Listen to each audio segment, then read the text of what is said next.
I think we're ready to go ahead and get started here. What I've done is this is the live demo for the hunters, and what I've done with this one is I've already run a couple patrols. I started off by selecting Type 7 Bravo, Type 7B U-boat, and I named mine U-47. Just actually, I just kind of picked that number at random from the list of available numbers provided at the back of the rulebook. Turns out I think that's Gunther Preem's actual number. I don't think that I'll be as successful as he was.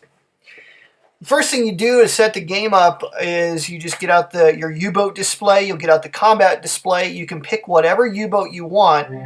Just bear in mind, if you pick the later model U-boats, you have less time to achieve the goals of the game. And the chief goal of the game is this: to sink 100,000 tons or more of shipping and survive the period in question, which takes you through 1943. So that's the goals of the game through June of 1943. And the best I've been able to do, I sunk over 120,000 tons with U-316, which was a Type 7C, playing on the tabletop the other night, only to die a horrible death. The hull imploded on us midway through 1942, right after it sunk a 42,000 ton vessel, which was most unfortunate. Just couldn't get away from those destroyers. Well, tonight what we're going to do is we're going to pick it up, and to use the vassal module, just to give you a heads up, if you hold the shift key down on the keyboard and right click anywhere on the U-boat display, a pop-up menu will show, and that's how you can select what type of U-boat if you want to change to a different boat. When you first load up one of these, the hull damage and flooding markers might not be in the right spots, and in fact there really shouldn't be any right now. The settings that I've got right now, where you see I've got one marker of hull damage, and we almost sank due to flooding on the last patrol. What's happened there is that was the damage from my last patrol, and so I had to refit a couple turns, and I'll talk about that a little bit later. We'll get ready here to start up a whole new patrol, but I wanted you to see that on my last patrol we came very near to death. A random event occurred, which was aircraft caught us unawares and shot us to smithereens, and then I ended up getting depth charged later in the patrol, and all I managed to have to show for it was a 6,900 ton freighter. So that was my second patrol. If you want to look at the log, you just hold the shift key down, right click on that U-boat, and then you can show the patrol log sheet, which is very generic. It's just a very, very simple spreadsheet. There's nothing in it. In fact, it's all blank when you first start. But just to show you where I'm at, we're starting in February 1940. And I'll go ahead and take the damage off. We've repaired the vessel. I had crew that were killed. My first officer was lightly wounded. And we took full casualties on one of the generic crew member. And a second generic crew member took serious wounds. So it was fortunate that the first officer wasn't hurt worse, because we could have ended up having a degraded quality of crew there during the refit phase. You have two types of torpedoes in the game, and I'm going to bring this up now before we roll for our patrol. There's a type G7A, which is a steam torpedo. It's your best torpedo for killing stuff, especially at long range. The only problem with the steam torpedo is that it gives you away, so it's going to make it more likely for you to be detected by destroyers. So that's the reason why you have two different torpedoes. The electric is more prone to failure, to being a dud, and it's not as good at long range. So you have a decision to make as to how you're going to load these things out before you set out on your patrol. All right, question, where is the patrol sheet? Okay, once again, hold your shift key down on your keyboard, right click anywhere in the U-boat display, like where it says Type 7B, just right click there while holding the shift key down. You have to do it at the same time, and then you'll see a pop-up menu, and at the top is the Show Patrol log sheet. It's very, very generic. If you can't get it to go still, I don't really know how to help you, actually. I haven't had any reports of anybody else having a problem with it. Anyways, you might try clicking left click anywhere. Well, Stephen, it does need the shift key because I made it to so that you had to hold a shift key down. That way you couldn't accidentally select that. Basically, the U-boat display is a gigantic game piece, like a counter. That was the way I designed the thing. So, all right. So whoever changed this to a Type 7A, thank you. Let's not degrade the vessel now. All right. So here we go. What we're going to do is we're going to load out our torpedo tubes, and we're going to go ahead throw. If you're getting by without the shift key, once you have the thing selected, you can get by without the shift key until you select another game piece. Once you select another game piece, then you have to use that shift key. So, all right, I'm gonna load up full electrics on the. Well, we'll throw 3 electrics and a steamy into the forward tubes, and we'll put a steamy in the aft tube and 1 in the aft reload. Now, you'll see that you have a torpedo load of 14 torpedoes. 8 of them can be the Type A, which is a steam. 6 can be of the Type E, which is the electric. You may adjust that mix by up to 3. That is, you can reduce a given type by 3 and increase the other type by that amount. So if I wanted to, I could actually take 3 fewer electrics with me and 3 more steam torpedoes if I wanted to. Once you start playing the game a little bit, you can fiddle around with that. For now, I'm just going to leave it at the default settings. So that's going to be our loadout for the patrol. You have a deck gun on board with 10 ammo, 10 points worth of ammo. So that's all sit there. We're locked and loaded. So now we're going to go ahead and we're going to go ahead and fire up the chart window.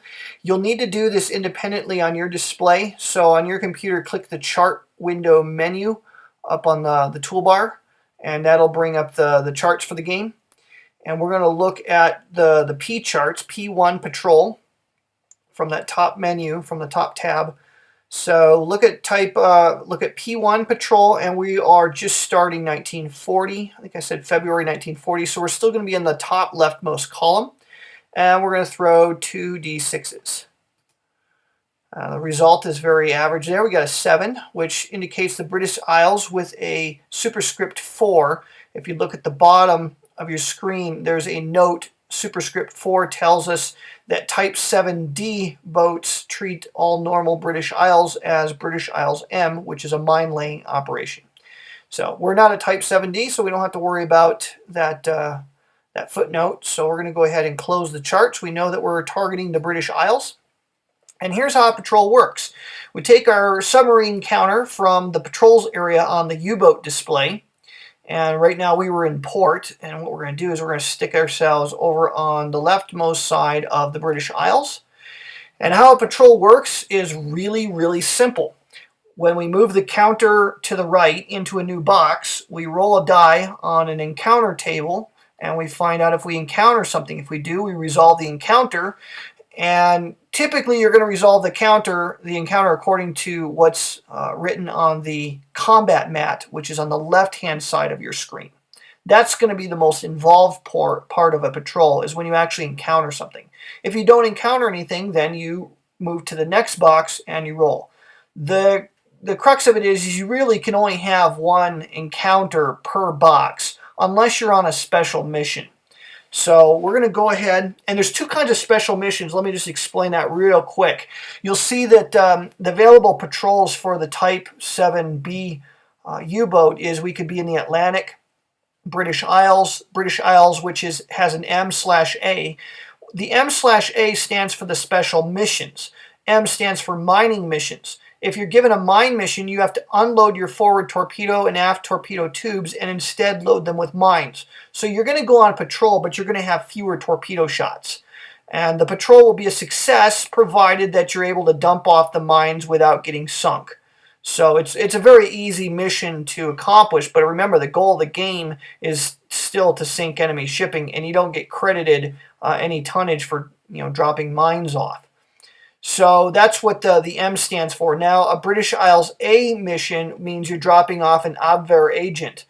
And how you're going to do these MA missions, these special missions, is you'll see for British Isles MA, when you get to the box that says Mission M/A, you roll for an encounter. If you have an encounter, you resolve it, and then you roll again. And you keep doing this until you have no encounter or the ship is sunk. And once that's accomplished, if you've dropped off your agent or your mines, then you move on normally. So those are special missions for you. We could also, eventually later in the war, go to North America.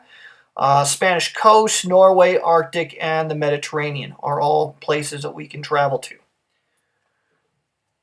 Okay, so what we're going to go ahead and do now is go into the first box, which transits the Bay of Biscay.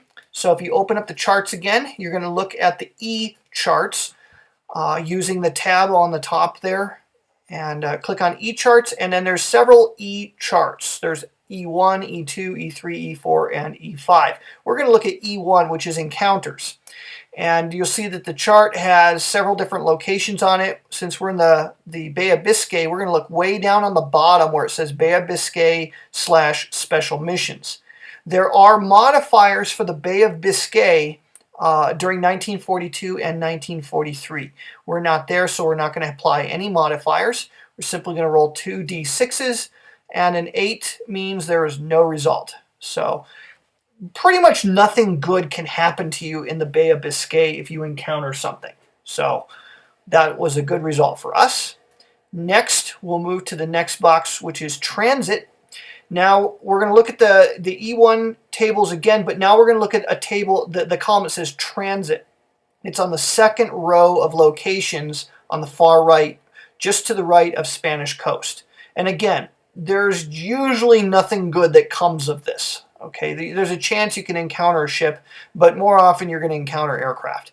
So no modifiers on these tables here. So we roll another 8, and there's no effect. So now we move to the British Isles. Now we've gotten to our destination, and for the next 4 boxes, we have the opportunity to hunt for ships. So now we're going to roll for encounters on E1 table using the British Isles column. And you can see there's all kinds of stuff we can encounter. Capital ship, a lone ship, a ship with an escort, or a convoy or aircraft. Aircraft, by the way, are never good. They're always terrible to you. Capital ship is an opportunity to get a Knight's Cross really quick. If you sink a capital ship, it's A, going to be worth a lot of tons, and B, you're guaranteed to get the Knight's Cross by simply sinking a capital ship. But again, you have to roll a 2 in order to encounter one, and then you've got to actually sink it, which is easier said than done, especially with the early war torpedoes. Now, if you see on the encounter chart the result ship, it means it's a single lone vessel with no escort. If it says ship plus escort, it means it's a single lone ship plus it's escorted. If you see convoy, it's going to be 4 ships always, and they will be escorted. Convoys are always escorted. You can also have a lone tanker. You can have 2 ships plus escort. The bottom line is a target is escorted as long as it is A, a capital ship, B, the word escort appears on the row on the table, or C, it's a convoy.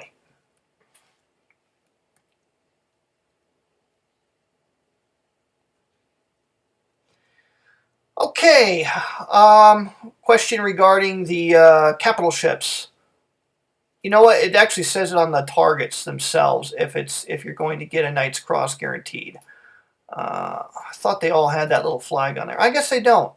If you sink the Avenger, the Belfast, the Courageous, the Eagle, the Audacity, you will not get a Knight's Cross. But if you sink the Ark Royal, the Barham, Royal Oak, Nelson, or Malaya, you will get the Knight's Cross. There's a little flag on the lower left-hand side of the capital ship targets. So that's the skinny on those. But again, if you're like me, you're never going to encounter those. All right, so here we go. We're going to dice up an encounter here. And an 8 means we find a lone enemy ship. So this is a good result for us.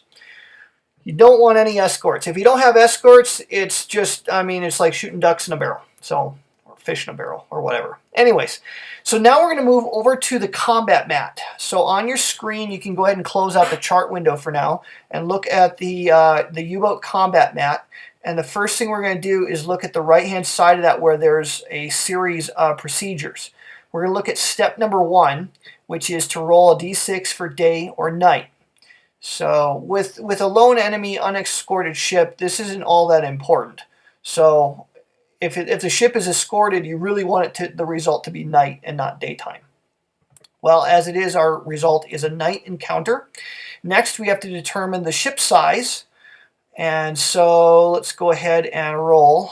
If it's a capital ship, you roll on a specific table for that. But if it's not listed as a capital ship, you simply roll a d6. A 1 to 3 means it's a small freighter. A 4 to 5 means it's a large freighter. And a 6 is a tanker. And we have encountered a large merchant vessel, freighter. So we'll go ahead and bring him over to target number 1. All right, next thing we're going to go ahead and do is record the tonnage of this vessel. Now to do this, we're going to open up the charts again, and we're going to look at the T charts, the Tango charts, and we're going to look at the T2 table. And for this, we're going to roll 2 d10s, and we're going to use it as percentile dice. So the black die will be your 10s, and the gray die will be your 1s. And so the result is 80, and this is the 5,900-ton Cherokee. So in Vassal, what you can do is you can right-click or use Control-L on the counter and record the name and the tonnage. To save time, I'm not going to record the name. I'm just going to write the tonnage in there.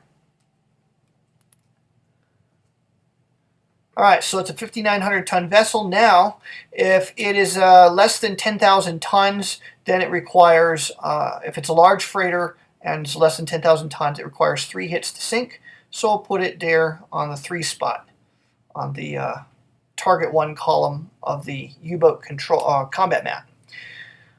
Okay, next we're going to select a range. Obviously, we're going to go on the surface since there is no escorts. If there are escorts, you can go on the surface, I want to say beginning 1941, and there's a lot of risk involved.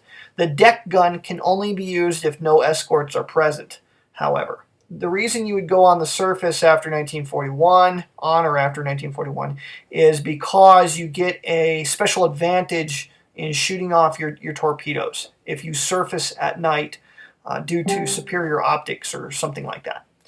So there's considerable risk to doing that, bear in mind. But since this is unescorted, we'll pop up on the surface. We are going to go to close range, which is the same as short range. There's kind of a discrepancy in the terminology there, but it's the same thing. So we're going to select close range. There is no detection. If the freighter was escorted and we chose to use short or close range rather, then you would actually have to roll for detection. And there's a typo on the combat mat. You want to use actually the escort detection table in your charts, not what is printed on the combat mat there. You ignore the 2d6 notation here on the combat mat. Well, there's no escort, so we can ignore that. So we'll go on to step 5 of the combat procedure. We are going to do a surface attack, and we are going to go ahead and assign our ammunition. So what you're going to do now is you take your ammunition from the from your loaded tubes. You can't take ammunition from your reloads. You have to take them from the tubes. Now, if the vessel is unescorted, you can shoot forward and aft torpedoes with no penalty. You can also use your deck gun, a maximum of 1 ammo counter per round of combat. So we're going to take 1 of our ammo shots. And since this is a night encounter, we'll go ahead and fire off 2 steam torpedoes, our forward and aft torpedo tubes. We'll go ahead and use those 2. All right, fire up the chart window again, and we're going to look at the U charts. And we're going to look at U1 and U2, that particular tab, because we're going to look and see if we hit the target, and then we're going to find out if the torpedoes were duds and so forth. For the deck gun at close range, this is very easy. We're going to throw 2d6s, and if the result is an 8 or less, we've scored a hit.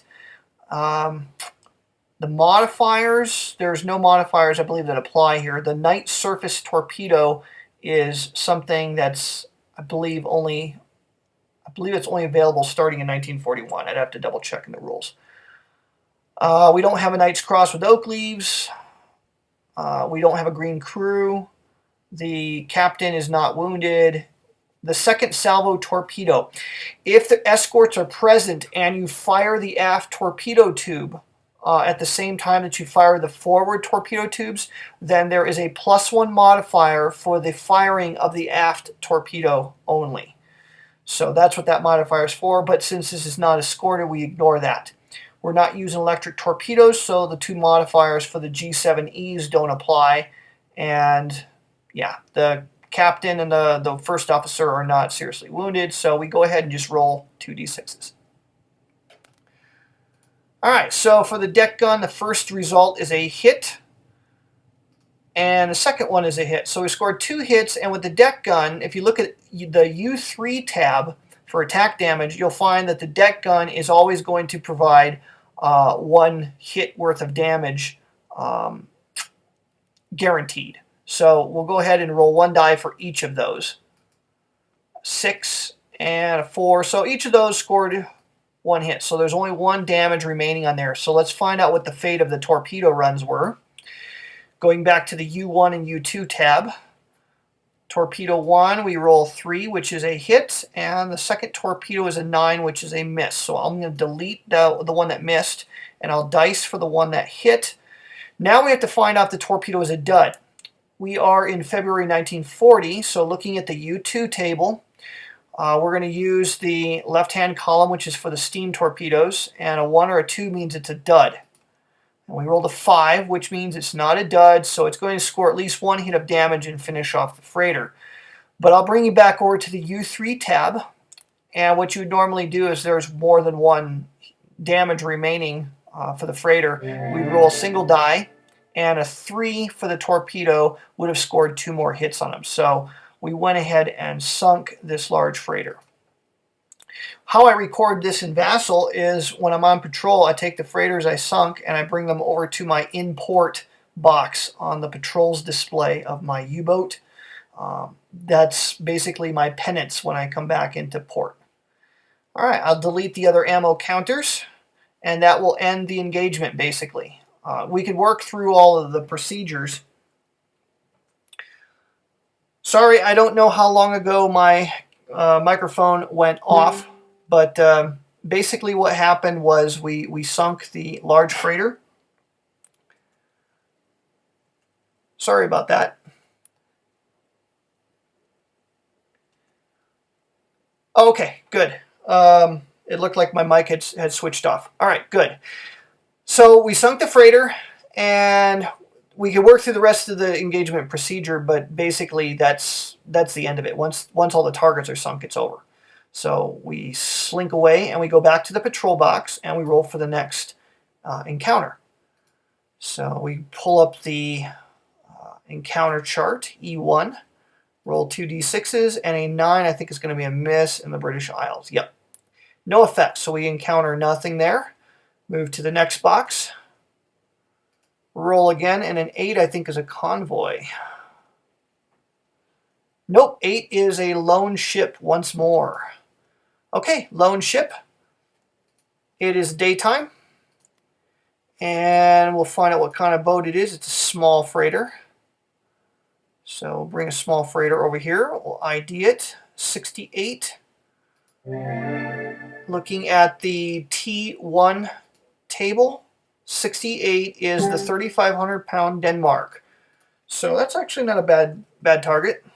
So type that one in there.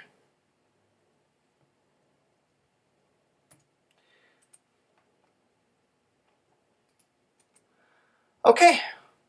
Now a small freighter only requires 2 hits worth of damage, so we can probably just kill this guy with our deck gun. So let's go ahead and, we should have reloaded our torpedoes after the last encounter. So I'll keep the same loadout. Once we've fired our aft torpedo tube once, there's only 1 reload. Once we fire the aft torpedo again, we can't stick any more torpedoes in there.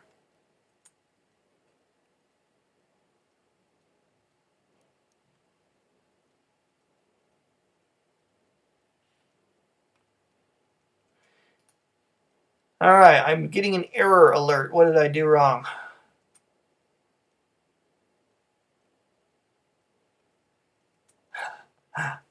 Wrong target? Okay, well, I'm looking at 68 says the 4600 Willimantic. I'm looking at the wrong row there. All right, so that's a little bit better even. So let me go ahead and update that. 4,600 tons.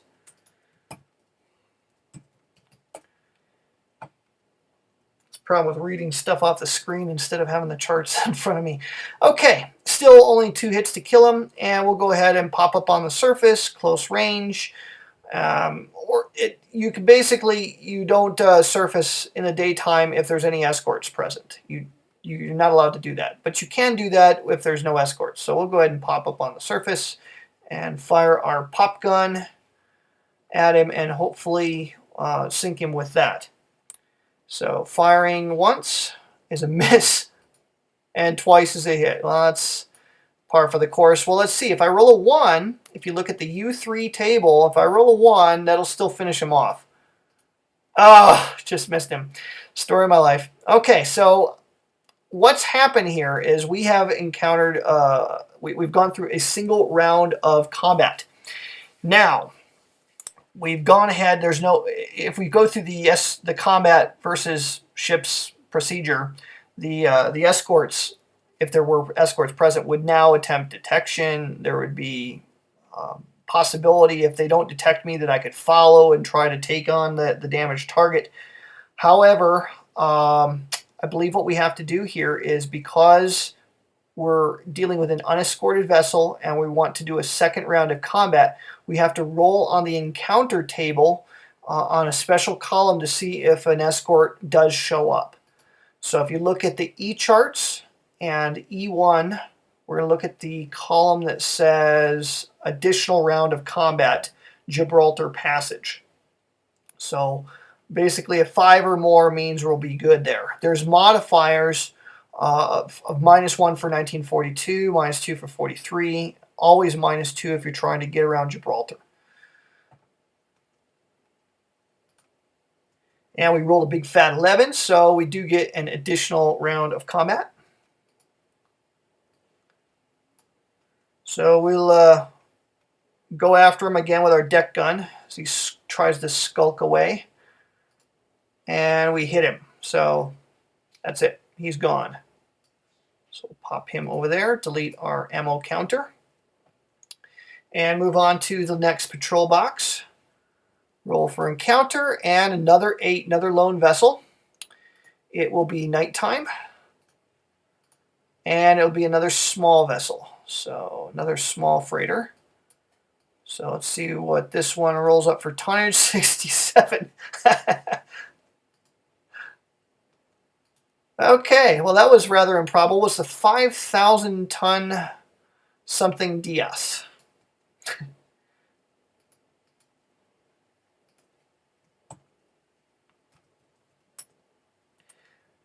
Okay, 5,000 ton vessel.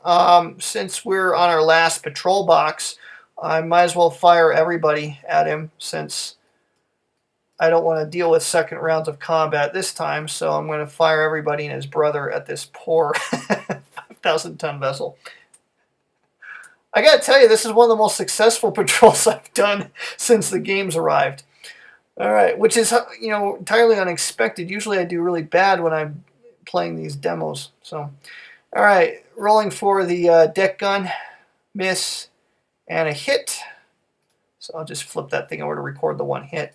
All right, for the torpedoes, we'll do the steams first. Top one hits. Bottom one misses. The electrics, hit,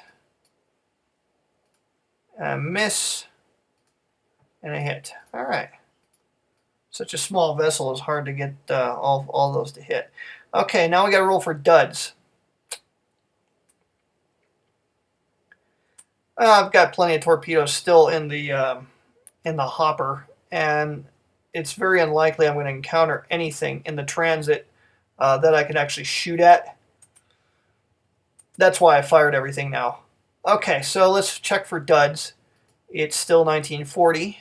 And the electrics fail on a 1 to 3.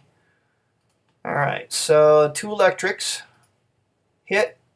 All right, they're both good. The steam torpedo also hits. So there's really no need to roll for the damage because they're guaranteed to throw at least 1 damage at this poor vessel. So it's gone. It is toast. All right. Very successful. We moved into transit. And a 7 means we're good there. I'm not even going to look at my charts. I know that's high enough. All right, Bay of Biscay. A 9 is going to be high enough there. And we are home, and we have sunk a grand total of, looks like 10, 14, 15.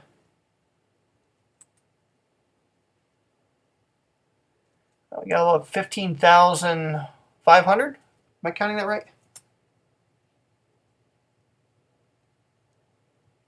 Yeah, I think it's total of 15,500 tons.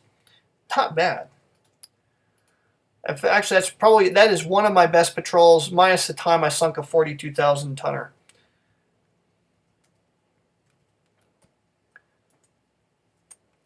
Definitely the most ships I've sunk in a single patrol. I've been actually quite unlucky so far.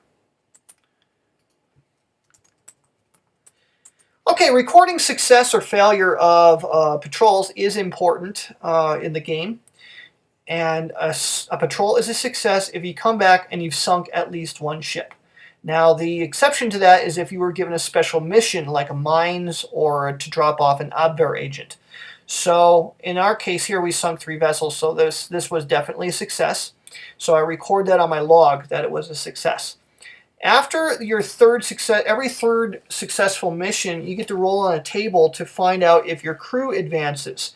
And this table, I don't think, is in the Vassal module. It's on the back of the rule book. And it's basically gives me the possibility of enhancing my entire crew or a specific crew member. So I'm going to roll a single d6. And a 5 means that my crew skill increased 1 level. So we went from trained to a veteran crew. And I think it says -1F on the counter. What that means is using my flak guns against encounters with aircraft. There's a favorable modifier there for me if I encounter aircraft to possibly drive them off before they blow me up. All right, so that was very good. Now, you always have to refit for at least 1 month. You have to spend at least 1 month in refit whenever you return from a patrol. So we're going to sit out the month of March. But if you've taken any hull damage, I'll draw your attention over here to the U-boat display. For every 3 boxes of hull damage, it takes an additional month of refit. So if I took 3 hull damage, 1 to 3 hull damage, I would have to sit out 2 months. If I took 4 hull damage, I'd have to sit out 2 months, and so forth. So the more damage your vessel takes to the hull, the longer you have to sit out. And that hurts you as a player because you need to get back out to sea to sink more ships if you're going to reach 100,000 tons. All right, the question, is there a time marker? No, your patrol log that comes with the game is your time marker. And in Vassal, what you do is you just use that generic spreadsheet, or you use a pencil and paper that came with your game. Now, version 2 of the Vassal module is going to do a number of things very neat. Number 1 is selection of targets is going to be greatly streamlined. I'm going to have it set up so that it will automate the selection of targets, so you don't have to dice to find out what the identity of the ship is and what the tonnage is. I've got it set up so it's going to do that. And it'll also calculate the tonnage for you in the background. And basically, I'm going to build a patrol log into this so that it'll calculate all the tonnage that you sunk automatically without you having to type very much into the module. Yes, all patrols take exactly 1 month worth of time. And then of course, your refit. I don't know enough about the history of that to find out if that's factually how long they stayed out at sea. I know some of these guys stayed out a long time, especially on the Type 9 boats. So I'm not sure exactly on that. I think that the required 1 month of refit, I think, factors into that, but I'm not sure. So what you would do on your patrol log, if you open up the patrol log sheet, give me just a second here to fill it out. What I'm going to do is I'm going to put an R beneath the February 40.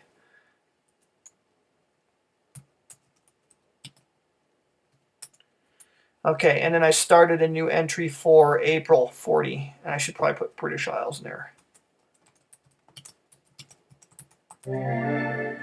Okay, and then I can keep like a running total. Like I think I had 11,300 tons before.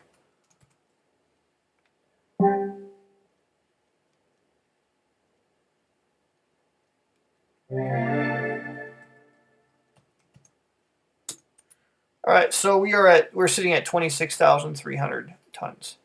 All right, so let's go ahead and we'll roll up one more patrol here. Okay, so we are on P1 patrol. It's April 1940, so we're still on the top left-hand column of the P1 table. And we rolled a 9, which is a mining operation in the British Isles. I probably should have loaded my torpedoes first. I always forget to do that. So I'll go with the same loadout I would have had last time. Let's see, what do we have? Eight steams. Did I roll in the wrong column? Well, let me load up my torpedoes, and I'm going to roll all over again, because I should have my torpedoes loaded, I believe, first.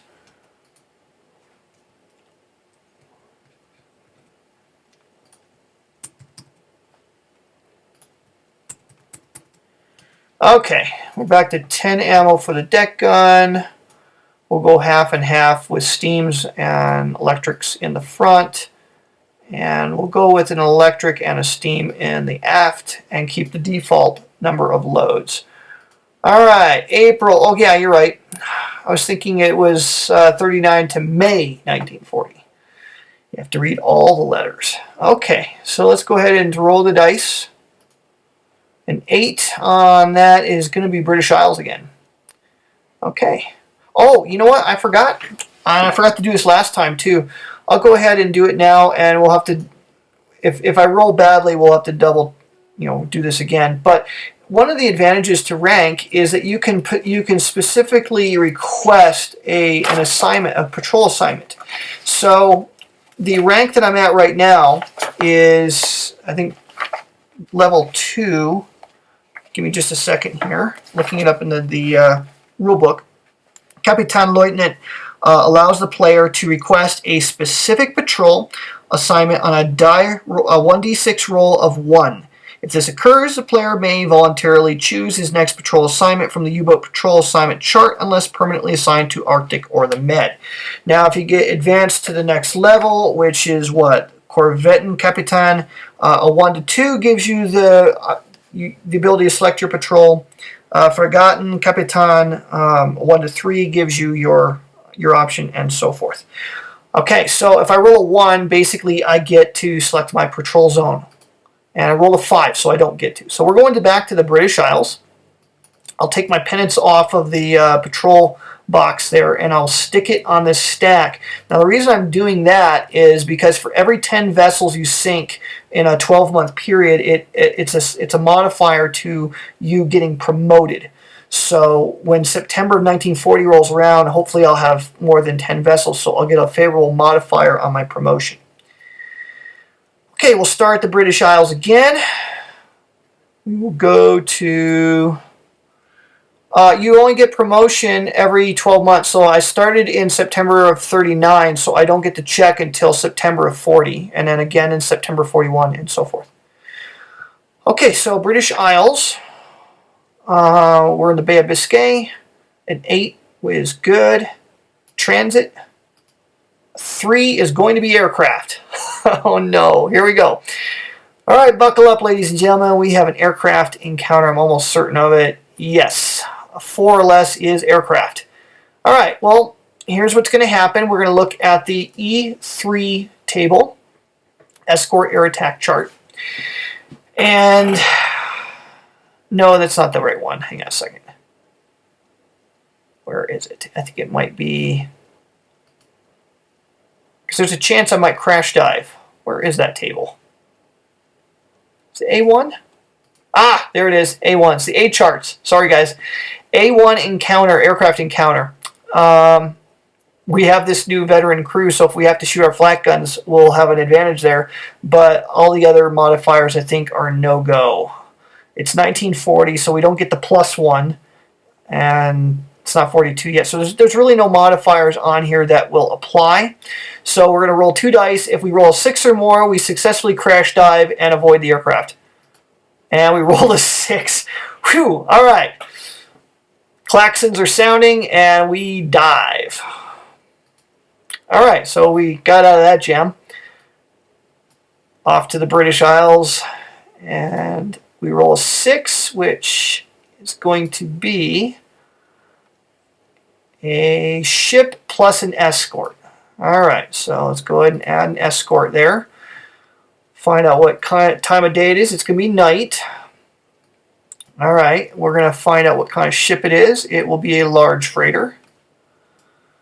The identity of the freighter is 98. 98 large freighter is a 7,500 ton Empire Tide.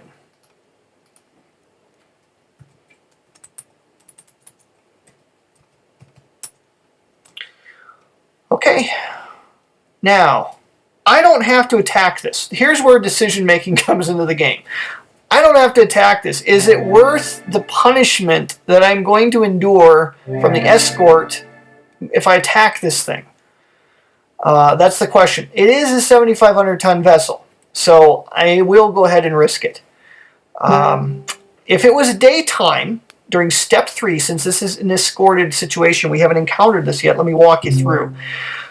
If it's a daytime encounter, I can choose to try to wait and try to attack them at night, but there's a chance I'll lose the encounter. If I roll a 1 through 4, it's a success. If it's a 5 or a 6, then I fail and I lose the encounter. Now, where that can really suck is if you're facing, a really juicy convoy with a couple 10,000 ton vessels in there, and you really want to sink a couple things. It would really stink to lose the encounter. So in this case, we don't have to worry about that, but I wanted you to be aware of that situation. And that's only for non-capital ships. Capital ships always get away. You take your opportunity when it presents itself, or you will lose that opportunity. All right, the range. If I select short range, the escort will get a chance to detect me first, and I may lose the encounter. So I'm going to actually choose medium range. So there's a range counter there. It'll be a submerged attack. I see John Kranz is here. Hey, thanks for tuning in, John. I do have a question for you, though, because I can't remember off the top of my head. The surface night attack, that's only from 1941 onward, right? Or can you do that the whole game? Oh, okay. Okay, I thought I read somewhere it's 41 only. All right, cool. Well, I'm not going to do that here. Oh, I see. Because of the radar. Okay. Well, if that's the case, then I will actually do that, because if there's no modifier, it's that modifier that's scary. All right, so if there's no modifier, I'm going to go ahead and pop up on the surface, and we're going to throw everything from the forward tubes at this guy and see how exciting things get. All right, we've been pretty lucky with our torpedoes so far. Looking at the charts for U1, U2, the modifier that's going to apply here is for the electrics. So for the steam torpedoes, a 7 or less will be a hit. Steam 1's a hit. Steam 2's a hit. Electric 1 is a miss, and electric 2 is a big miss. All right. Now for the 2 steams is January to June, so a 1 to 2 is going to be a dud. No dud. Ah, clang. All right. So 1 steam torpedo hits. Now, looking at U3, since this is a large freighter, less than 10,000 tons, we need 3 damage. We need to roll a 1 or a 2 to sink him in this one shot. And we roll a 4 for 1 damage. Well, ladies and gentlemen, this is a little bit more like it. Okay, now things get exciting. So break out the E charts, and we're going to look at E2. because once we fired our torpedoes, the escorts will attempt detection. Decide if the U-boat will exceed test depth. That's where you try to see if your boat can handle the pressure of the ocean. Now, it's not available for the first round if a night surface attack. So, yeah, can't do that here. All right, so there's really no decision here. We're just going to go ahead and roll the dice on the table. And modifiers, let's see, there's no injury to the captain. The CM or the KMDT, that's the captain. No damage to fuel tanks. That was the harbinger of me the other night when I sunk that 42,000-ton ship. They damaged my fuel tanks, and if it were not for that modifier, I would have gotten away eventually with a very badly banged up U-boat, but I would have gotten away. Alright, it's not a capital ship, diplane's not out, it's not a G7A torpedo during the day. Wait a minute. Confirm this for me. Is the G7A torpedo always going to give you +1, or is it only giving you a +1 in the daytime?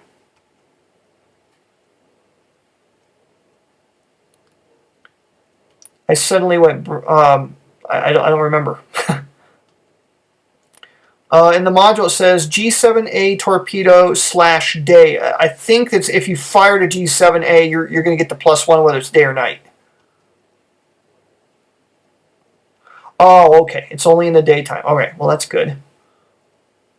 All right, were we previously detected? No. Close range? No.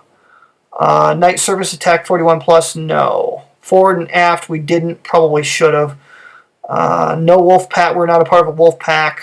Not at long range. Okay, so it's just a straight up roll, and we need an 8 or less.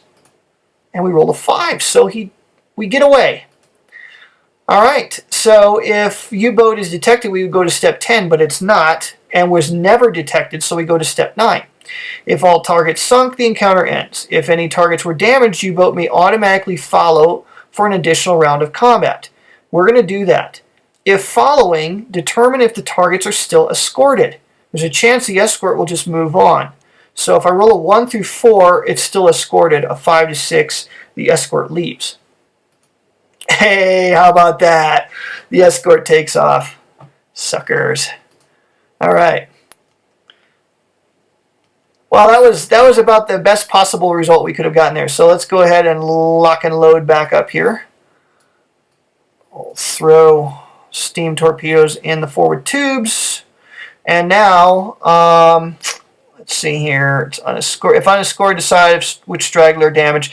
If there were undamaged ships, like we hit a convoy, but there was undamaged ships, they're going to get away. It's only the damaged ships that are going to be targeted now. But in this case, there was only one ship to target, and he's damaged, so he's the guy that we're going to go back to step 1 for.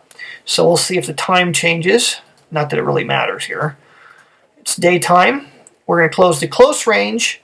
We're going to pop up onto the surface, and we're going to use our deck gun. Whoops. We'll use our deck gun, and we'll fire the aft torpedo and one from the forward.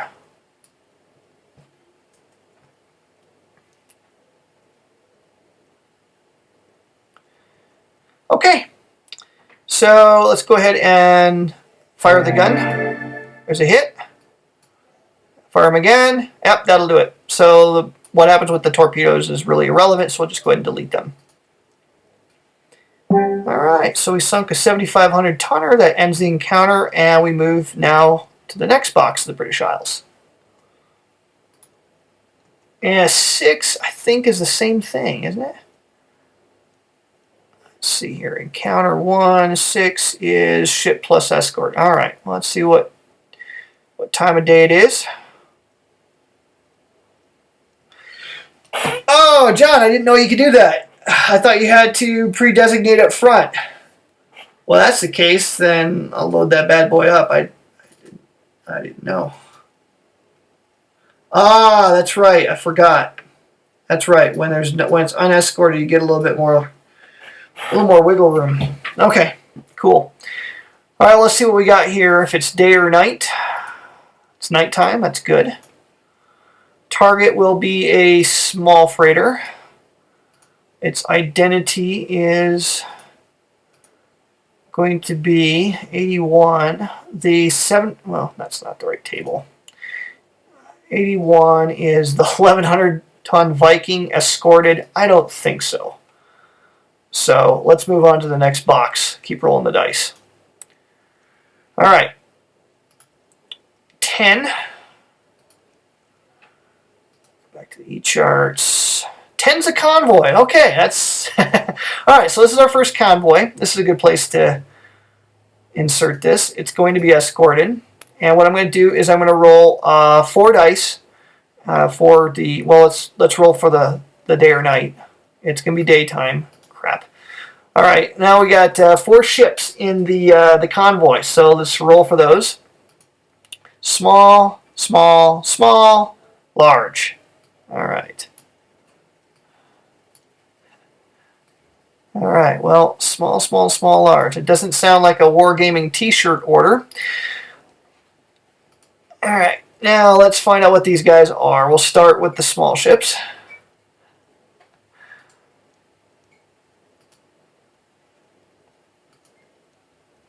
All right, number 2 is 4,100 tonner. All right, not bad.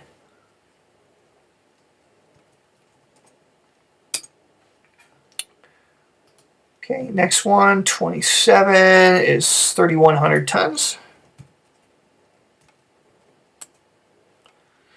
Next small ship is 68. I think we encountered that one already. Let's roll again. 73. You don't have to roll again. I'm just doing it because it's more interesting. All right, 46. Okay, and large freighter is going to be 91, the 8,310. Okay, good targets.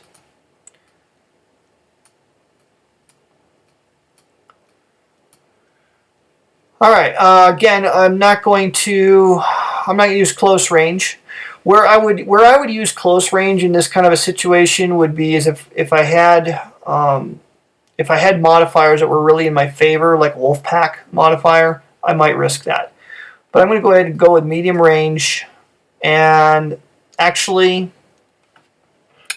we have one more box to traverse. I think it may be worthwhile to try to go for night. So let's go ahead and dice that. A 1 to 4 is a success. Ah! All that die rolling for nothing. All right, well, now you know what it's like to sail with Gilligan. So we move on to the next box. And an 8, I think, is a lone ship. All right. Yep, lone ship. All right, it's unescorted, so that's all well and good. I'll leave those on there to see. Wait until we see what we got. It's going to be a daytime encounter. There's my 1 to 3. And it will be a small vessel. 04 is the 4,800-ton Royal Scepter. All right, we'll take that. We'll take that action.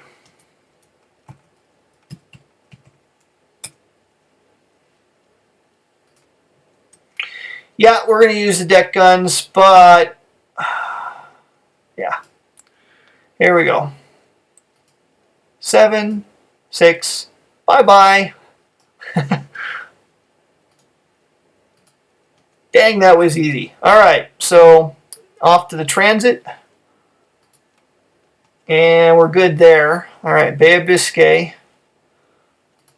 And we're good there. All right, we are home safe, no damage. That was a bit of an adventure, but we did all right.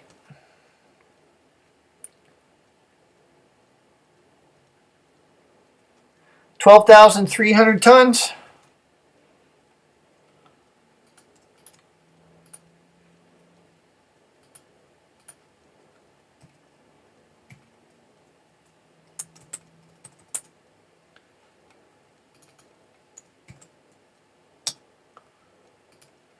All right, so that is that. Yeah, I think we've done enough here to show you how the game works. As you can see, it's a very easy game to learn. The rules are not difficult. There's all kinds of optional rules I haven't even had a chance to play with yet. That's going to mix things up. The different boats are very different from one another. So there's lots of things to experiment with there. So anyways, that's the game, The Hunters, and it's very playable. It's got lots of role-playing feel to it, I guess. There's enough meaningful decisions in it to keep it interesting as a game player. I wasn't a big fan of some of the airplane games because I found that there wasn't any decisions for me to make while we were flying to our bombing target, and basically I was just rolling the dice and checking charts. And I see where some people might enjoy that, but I don't. I don't find that as enjoyable. But this one here, there's enough decision making and risk taking that it's interesting, and you have a goal that you're working toward. There's the idea of survival, and of course, the further you get into 1942 and 43, the more dangerous it gets to go out there.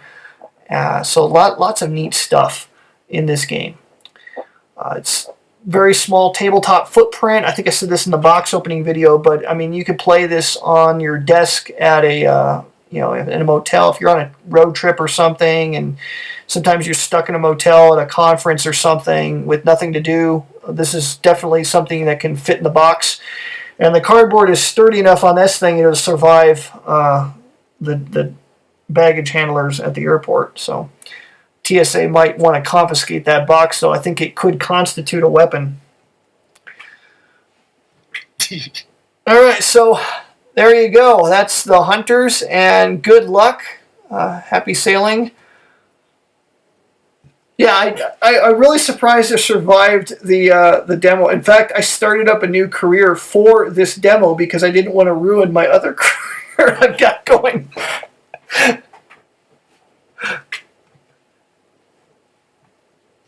All right, well, you guys have a great evening. Thanks for coming out. Next demo we're going to do, I'm going to try to do France 40 here in the next week or so. I got the module done. I just fixed a couple bugs with the module today. But if you have France 40, that'll be the next game I'm planning to demo here real soon.